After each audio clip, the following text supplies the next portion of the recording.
Good morning and welcome to our spiritual practice of Lent for 2021 with the book Release Renew. My name is Richard Pacheco as always, and we are Unity of Northeast Pennsylvania, a positive path to spiritual living.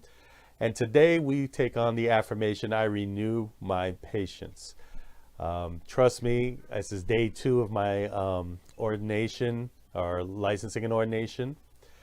And we have, my nerves are a bundle because this is something I truly want to do.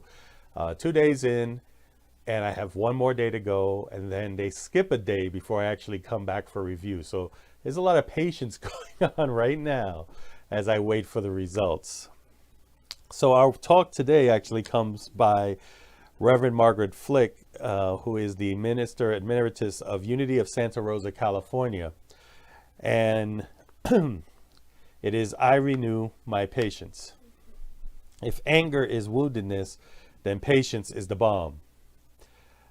Patience gives us the gift of freedom from the remorse that reactions can bring. Patience quietly builds spiritual strength and endurance that leads to love and compassion.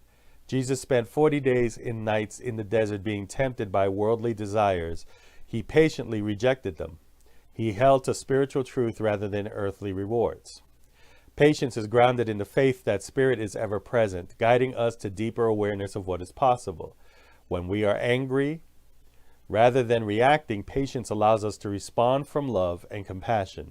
In Keep a True Lent, Unity co-founder Charles Fillmore wrote, patience is an attitude of mind characterized by poise, inner calmness, and quiet, endurance, and especially in the face of trying conditions.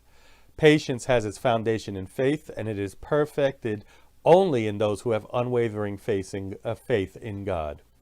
We pray to be patient with our spiritual growth and the temptation to react in anger. We have faith that our prayers will be answered. And from Colossians 3:12, as God's chosen ones, holy and beloved, clothe yourself with compassion, kindness, humility, meekness, and patience.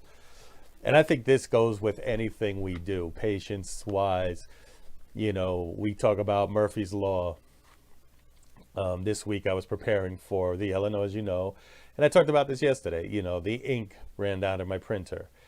Things that were planned to happen didn't happen because, it felt like everything was on the back burner when this was the most important time in my life. But what really was happening was that my nerves and my illusions in my head and the stories I was telling myself was making me believe that everything was working against me, when in reality, it was a day of peace for me, a day of relaxation prior to the testing.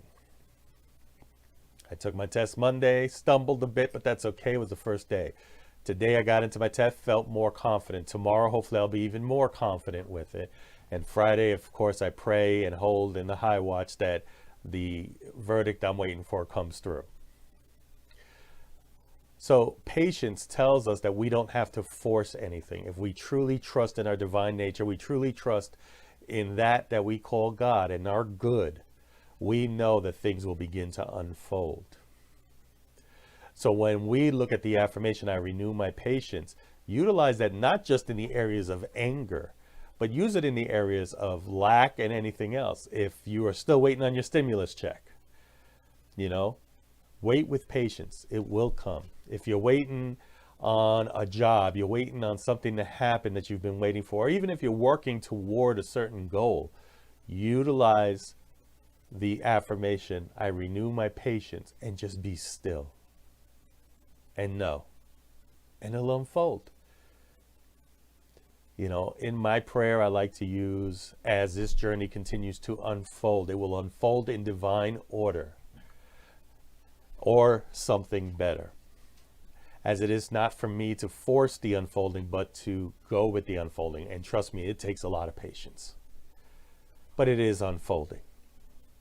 So I bid you today to go out, keep this in mind as things happen during the day, especially around anger, but in anything that requires you to have some type of patience for it to unfold for you. And it will, I promise you that. So as always, as I tell you, if no one else has told you, I love you. I bid you namaste, as the divinity in me sees that big and beautiful divinity in you. And I will see each and every one of you tomorrow.